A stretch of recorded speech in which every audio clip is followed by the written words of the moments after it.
melihat volume polybag yang kita akan gunakan, ya.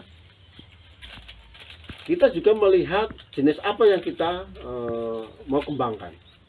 Ya. Sebaiknya kalau memilih polybag itu dengan volume kecil aja nggak apa-apa, cukup. Ini berapa gram Ya. ini, Pak?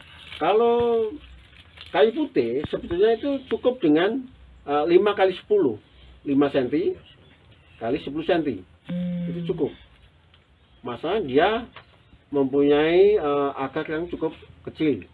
Nah, tapi kalau ini untuk stek kayu nilam, untuk nilam ini butuh yang agak panjang. Ini 5 kali 15. Nah, kenapa? Nilam itu kita masukkan ke dalam begini. Nah, ini kan setengah nih. Nah, kalau stek ini tidak masuk ke media, dia juga nggak akan tumbuh.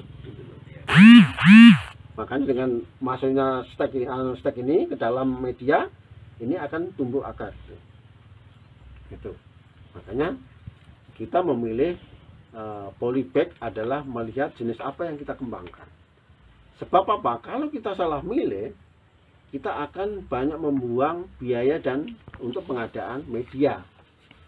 Nah, misalnya kita mau membuat kayu putih, polybagnya gede-gede. Nah, itu kan sudah makan biaya, ngisinya lama, media juga banyak itu. Sedangkan dengan polybag yang kecil itu sudah cukup gitu. Kalau untuk kayu putih, itu ya, kita harus pandai-pandai mengestimasi, gitu ya, supaya biaya itu bisa kita tekan seminimal mungkin. Untuk beda lagi dengan penelitian, beda. Kalau mau penelitian, kita kan coba-coba, kita kan coba-coba, estimasi. Polybag mana yang cocok? Boleh juga kita pakai gede, kelebihannya apa, kan gitu. Kalau bisnis minimalis, untungnya banyak kan. Itu ya, begitu ya. Alami kesulitan pada saat kita bawa ke lapangan. Ya. Bawanya berat kalau tanah saja. Ya kan? Kemudian kita inovasi bagaimana supaya media ini ringan tetapi tidak mengganggu pertumbuhan tanaman. Kita tambahkan ini. Sekam bisa. Nah, bagaimana media itu bisa ringan. Ini bisa. Sekam padi itu bisa. Nah, supaya untuk memacu pertumbuhan bibit di persemaian, kita gunakan pupuk kandang. Ini.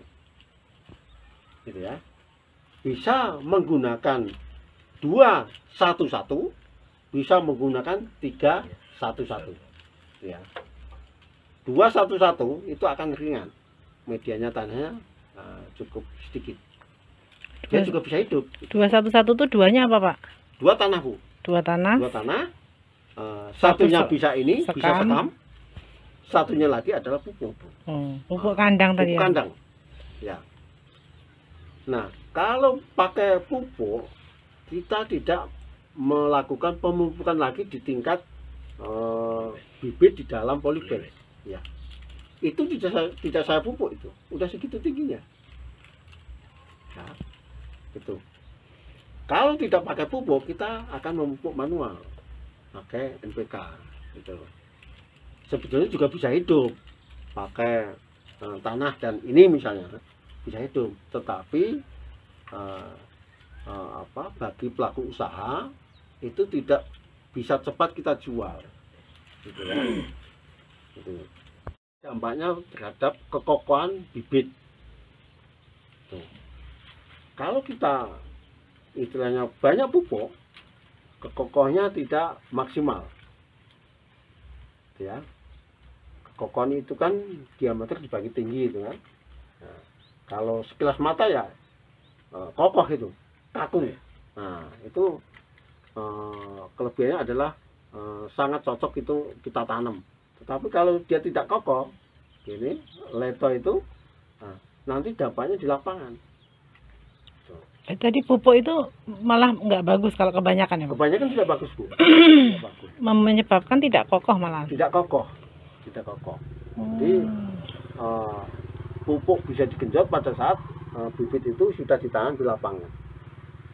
dia kokoh, bisa hidup, kita genjot dengan vitamin itu kan dia akan lebih cepat. Jadi jangan saat di tempat penyapihan ya, Pak? Jangan sangat di Media sapi. Iya, betul. Ya, jadi kalau terlalu rimbun atau tinggi, ngangkatnya juga susah, Bu. Nah, seminimal mungkin kan bibit itu cukup tingginya dan bisa adaptif di lapangan, bisa hidup di lapangan. Itu yang pangkas. Ya, kita pangkas. Bisa dipangkas ya, Pak. Kita pangkas. Dengan ketinggian 30 cm cukup kita pangkas itu. Baru dipindah. Iya. Misalnya tahun ini tidak bisa ketanam, awal tahun depan kita pangkas. Nanti bulan musim hujan udah banyak tunas, siap tanam. Tekniknya begitu. Nanti dia tumbuh tunas begini, bebas cabangnya pendek gitu. Nilai jualnya Rendah. Pakai pisau bisa. Kalau pisau kelamaan, Mas, begini. Nah, kalau tidak efektif, ya kan? Kalau begini nanti daunnya lepas, ada yang lepas. Getarannya itu Iya. loh. Kalau ini di sini apa di sini? Sudah tidak, Bu? Sini. Iya. Nah, kalau misalnya tanggung di bawah juga nggak apa-apa. Ini apa tuh, Mbak? Bisa mana ya, Mas?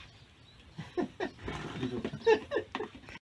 Menanam di polybagnya terlalu dalam. Ini agak ketanam. Ini agak ya. Oh, jadi tunasnya itu, calon tunasnya harus ketanam, Pak? Iya, Bu. Itu ya agak pendek sedikit, Mas. Giniin. Ya.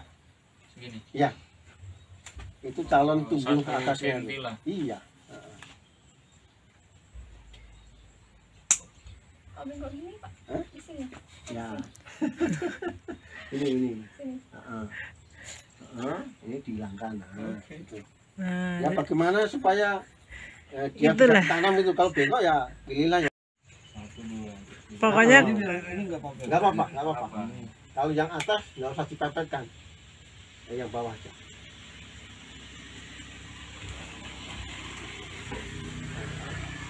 Ini dipotong. Nah. Penyiapan polybag sama dengan kayu putih. Jadi yang isi polybag itu kalau ini kebalikan.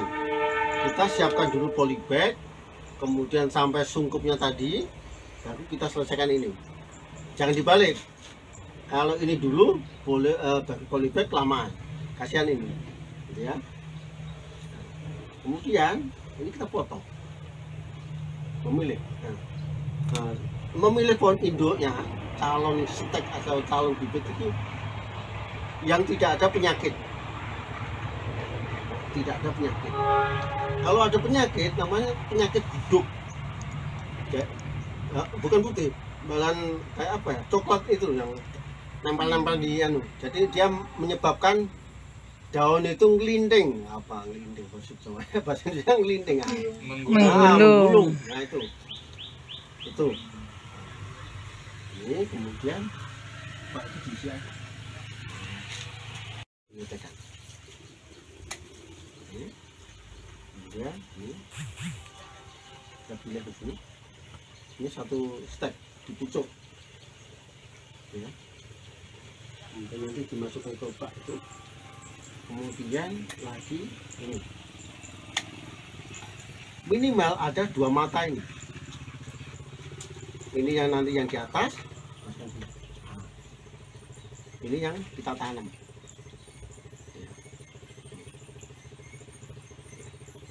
Yang penting dalam pemotongannya jangan pecah ini. Ini jangan pecah. Ya. Batangnya Jangan pecah. Ini sangat mudah sekali. Kalau dia kena basah itu dia akan hijau lagi. Ini nanti malam dia akan tegak begini. Kalau nilam ini. Gitu. Kayak gini.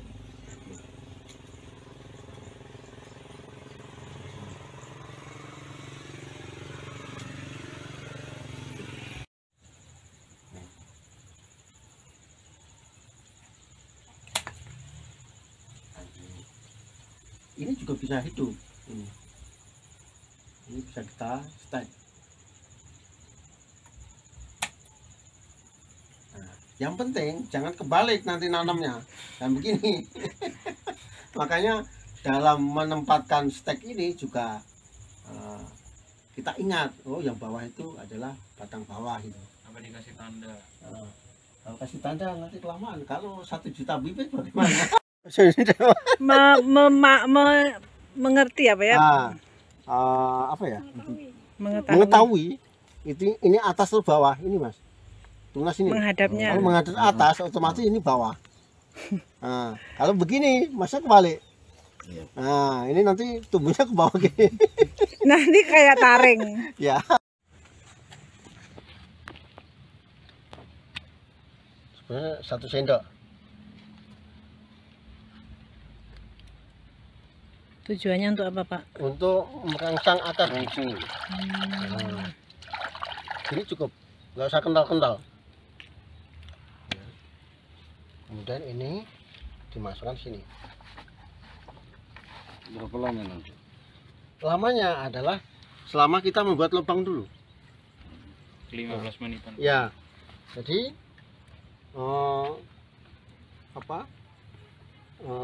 melubangi beda dengan ini, pakai kayak ini. Ini kegedean nih, pakai ini. Nah.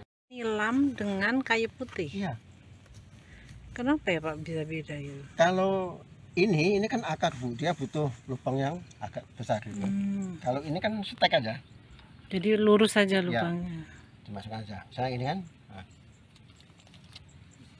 cukup begitu.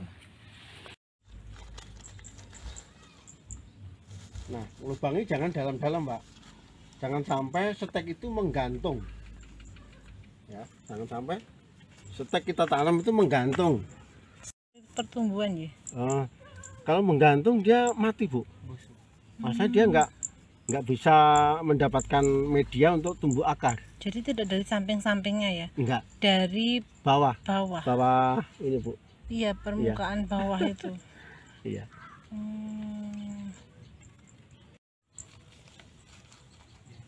Kalian digaji.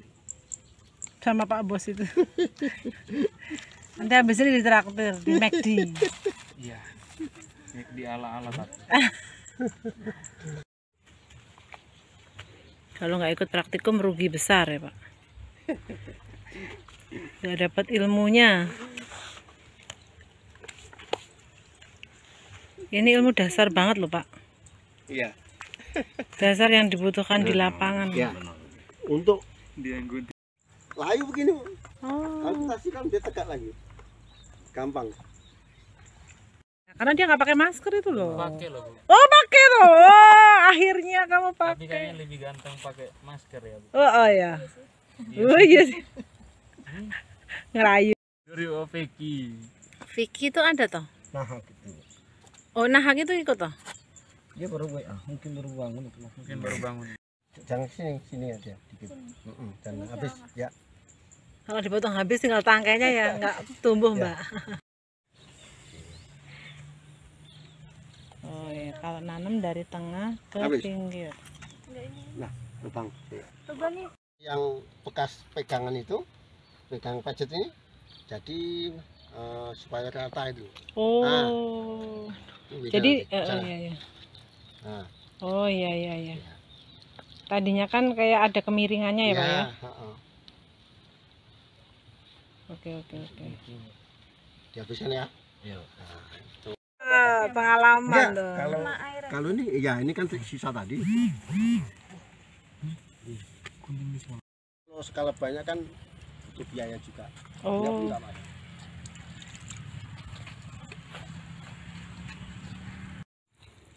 Wah si Adrian kayak Pak Bos.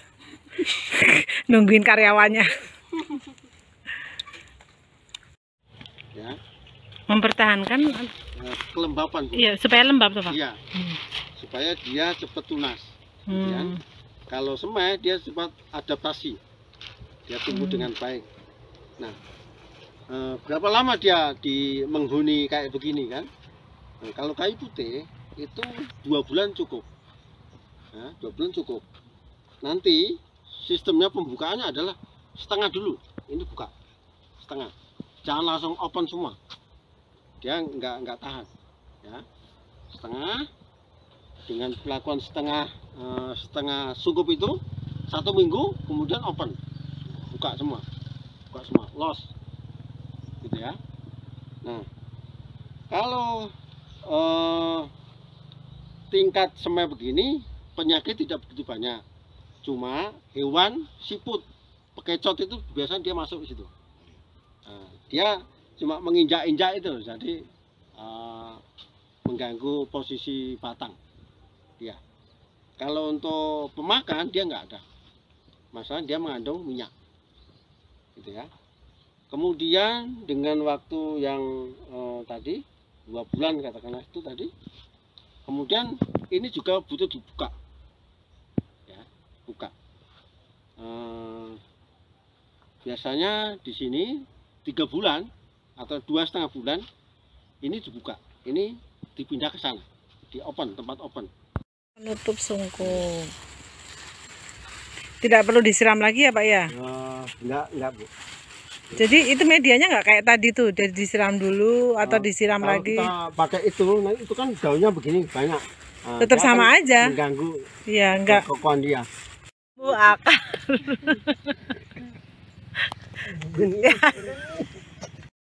Ini adalah tanaman umur setahun. Kalau ini betul-betul kita desain di lapangan, ini bisa kita panen, kita pangkas ya. Ini setahun. Nah, kalau kita kembali lagi ke jenis lain, bisnisnya ke kayu, ini setahun bisa kita manfaatkan. Dalam satu pangkas ini, 1 kilonya adalah 1.000 daun pangkas ini. Pangkas. Harganya 1.000. Ya. Kalau ini nggak masuk ya, nggak masuk anu. Nah, ini disisip gini, ini jual bisa. Ini kita tinggal. Yang batang-batang segini. Kelasnya gini lah cabangnya. Nah, ini setahun bisa kita uangkan. Kalau kayu itu 5-7 tahun baru kita uangkan. Nah ini 6 bulan sekali bisa panen. 6 bulan sekali. Nah, kalau 5 tahun itu sudah, katakanlah setahun dia kita pangkas, 8 kali bisa panen ya. Kalau kita punya lahan luas, kita bisa menghitung ya. Nah, estimasi dalam 1 pohon ini bisa 5 kilo 5 kilo daun. Kita bikin minimalis katakanlah 2,5 kilo, sudah bisa kita hitung keuntungan kita gitu ya. Yang kedua, walaupun satu jenis, ini model anakannya beda daun, ini beda. Nah, kayu putih yang paling bagus adalah model begini, kandungan minyaknya bagus. Model-model begini. Nah, ini tajuknya kan beda nih. Ini tipis, ini tebal. Nah, ini tajuknya yang apa? Model tajuk yang memiliki kandungan minyak yang paling banyak untuk kayu putih. Nah, ini adalah sesuatu yang istimewa. Mulai bawah sudah ada banyak cabang. Nah, adik-adik nanti kalau ke lapangan memilih atau seleksi pohon induk, modellah begini, ambil yang begini. Itu. Jangan melihat bentuknya, tapi lihatlah volume daunnya. Gitu ya. Jangan begini. Ini tidak bagus. Gitu. Dengan kasat mata, ini adalah model daun yang memiliki minyak yang cukup tinggi atau rendemen yang tinggi. Ini agak tebal. Ya. Baunya mantap. Gitu ya. Nah, spacing sebaiknya adalah 1x1 untuk bayi bisnis. Tapi kalau untuk ada pesanggem atau agroforestry lainnya itu 3x2. 3 nanti bisa dimanfaatkan untuk tanaman palawija. Tetapi kalau khusus bisnis kayu putih, 1x1 itu paling bagus. Jadi kalau apa punya lahan 1000 meter ya isinya 1000 tanaman. Kalau 1000 tanaman dikalikan 5 kilo misalnya, udah 5 ton, ya kan? 5 ton kali 1000 ya, kita bisa hitung. Apalagi kita bisa sampai menyuling, itu lebih menguntungkan. Iya, lebih menguntungkan. Gitu. Jangan terlalu bawah, terlalu atas. Nah, yang kedua, sebisa mungkin ditinggalkan beberapa tunas, jangan sampai gundul gitu ya, jangan sampai gundul. Nanti dia akan mati. Dia tidak dipastikan mati, tapi estimasi dia kebanyakan mati. Maksudnya tidak ada fotosintesis untuk dia. Misalnya ini kita tinggalkan begini, jangan habis gundul, jangan, kita tinggalkan.